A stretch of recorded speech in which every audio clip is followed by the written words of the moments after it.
जय श्री राम, जय बजरंगबली हनुमान। आज की वीडियो में हम आपको सुनाने वाले हैं हनुमान जन्मोत्सव की पौराणिक पावन कथा। जी हाँ दोस्तों, कैसे हुआ था पवन पुत्र हनुमान का जन्म, आज की इस पावन कथा में आपको हम बताने वाले हैं। तो आप इस कथा को पूरा सुनिएगा, क्योंकि किसी भी पवित्र पावन कथा को, व्रत कथा को बीच में आधा अधूरा नहीं छोड़ते हैं। तो दोस्तों शुरू करते हैं कथा को। उससे पहले आपको थोड़ी सी जानकारी दे दें कि आज मंगलवार है और आज का दिन हनुमान जी को समर्पित होता है। इसी के चलते हम आपको हनुमान जी से संबंधित एक पौराणिक कथा सुनाने वाले हैं, जिसमें वर्णित है कि हनुमान जी का जन्म कैसे हुआ था। वेदों और पुराणों के अनुसार पवन पुत्र हनुमान जी का जन्म चैत्र मंगलवार के ही दिन पूर्णिमा के नक्षत्र व मेष लगन के योग में हुआ था। इनके पिता का नाम वानर राज राजा केसरी था। इनकी माता का नाम अंजनी था। रामचरितमानस में हनुमान जी के जन्म से संबंधित बताया गया है कि हनुमान जी का जन्म ऋषियों द्वारा दिए गए वरदान से हुआ था। मान्यता है कि एक बार वानर राज केसरी प्रभास तीर्थ के पास पहुँचे। वहाँ उन्होंने ऋषियों को देखा जो समुद्र के किनारे पूजा कर रहे थे। तभी वहाँ एक विशाल हाथी आया और ऋषियों की पूजा में खलल डालने लगा। सभी उस हाथी से बेहद परेशान हो गए थे। वानर राज केसरी का यह दृश्य पर्वत के शिखर से देख रहे थे। उन्होंने विशालकाय हाथी के दांत तोड़ दिए और उसे मृत्यु के घाट उतार दिया। ऋषिगण वानर राज से बेहद प्रसन्न हुए और उन्हें इच्छा अनुसार रूप धारण करने वाला, पवन के समान पराक्रमी तथा रुद्र के समान पुत्र का वरदान दिया। एक अन्य कथा के अनुसार माता अंजनी एक दिन मानव रूप धारण करके पर्वत के शिखर की ओर जा रही थी। उस समय सूरज डूब रहा था। अंजनी डूबते सूरज की लालिमा को निहारने लगी। इसी समय तेज हवा चलने लगी और उनके वस्त्र उड़ने लगे। हवा इतनी तेज थी, वो चारों तरफ देख रही थी कि कहीं उन्हें कोई देख तो नहीं रहा है, लेकिन उन्हें कोई दिखाई नहीं दिया। हवा से पत्ते भी नहीं हिल रहे थे। तब माता अंजनी को लगा कि शायद कोई मायावी राक्षस अदृश्य होकर ये सब कर रहा है। उन्हें क्रोध आया और उन्होंने कहा कि आखिर कौन है ऐसा जो एक पति परायण स्त्री का अपमान कर रहा है। तब पवन देव प्रकट हुए और हाथ जोड़ते हुए अंजनी से माफी मांगने लगे। उन्होंने कहा, ऋषियों ने आपके पति को मेरे समान पराक्रमी पुत्र का वरदान दिया है, इसीलिए मैं विवश हूँ और मुझे आपके शरीर को स्पर्श करना पड़ा। मेरे अंश से आपको एक महातेजस्वी बालक प्राप्त होगा। उन्होंने यह भी कहा कि मेरे स्पर्श से भगवान रुद्र आपके पुत्र के रूप में प्रविष्ट हुए हैं, वहीं आपके पुत्र के रूप में प्रकट होंगे।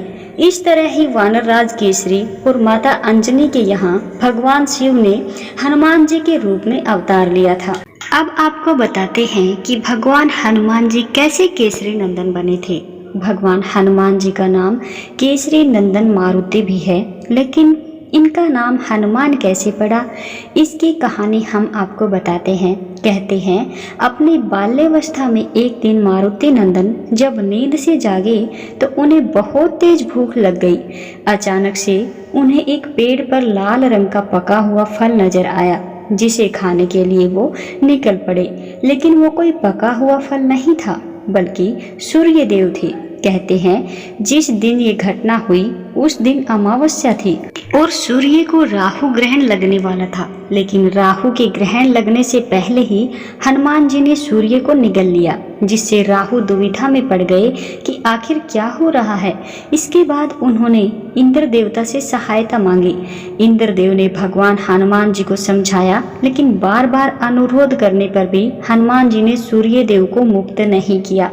कहते हैं, इसके बाद इंद्रदेव ने गदा से हनुमान जी के मुख पर प्रहार किया, जिससे सूर्य देव मुक्त हुए, लेकिन मारुति बेहोश होकर के पृथ्वी पर गिर गए।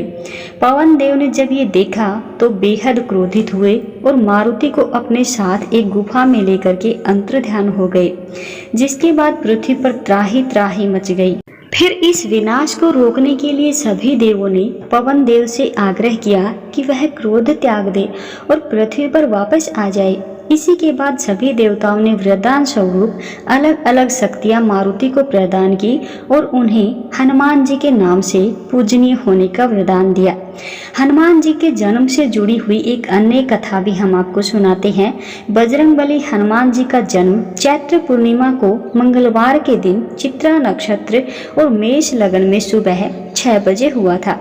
इसीलिए हनुमान जी की पूजा के लिए सुबह का समय सबसे शुभ माना जाता है। हनुमान जी के जन्म से जुड़ी एक पौराणिक कथा के अनुसार सतयुग में जब राजा दशरथ ने संतान प्राप्ति के लिए गुरु वशिष्ठ के मार्गदर्शन में पुत्र कामेष्टि यज्ञ करवाया तो ये यज्ञ संपन्न होते ही यज्ञ कुंड से अग्निदेव स्वयं खीर का पात्र लेकर के प्रकट हुए थे।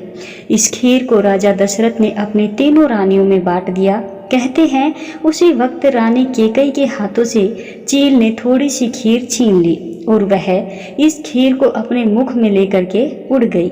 जब चील देवी अंजनी के आश्रम से होकर के गुजरी तो उस वक्त अंजनी ऊपर देख रही थी। तब अंजनी के मुख में थोड़ी सी खीर का कुछ भाग गिर गया, जिसकी वजह से वह गर्भवती हुई और उन्हें चैत्र मास की पूर्णिमा को पुत्र रूप में भगवान हनुमान जी की प्राप्ति हुई। तो दोस्तों ये थी हनुमान जी के जन्मोत्सव से जुड़ी कथाएं, पावन कथाएं। उम्मीद करते हैं आपको हमारी ये कथाएं अच्छी लगी होंगी।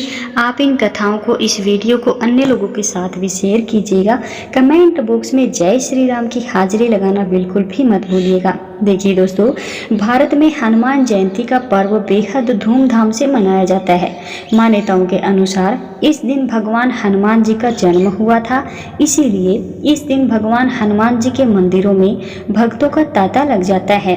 इस साल ये पावन पर्व 23 अप्रैल को मनाया जा रहा है। खास बात यह है कि इस साल इस त्योहार वाले दिन मंगलवार पड़ रहा है, जिस वजह से इसका महत्व और भी ज़्यादा बढ़ गया है। तो दोस्तों, आप भी इस दिन हनुमान जी महाराज की बिल्कुल सच्ची श्रद्धा, सच्ची लगन के साथ पूजा कीजिएगा, अर्चना कीजिए। हनुमान चालीसा का पाठ अवश्य ही कीजिएगा और कुछ हनुमान जी के विशेष मंत्र हैं, उनका उच्चारण भी आप पूजा के दौरान कीजिएगा।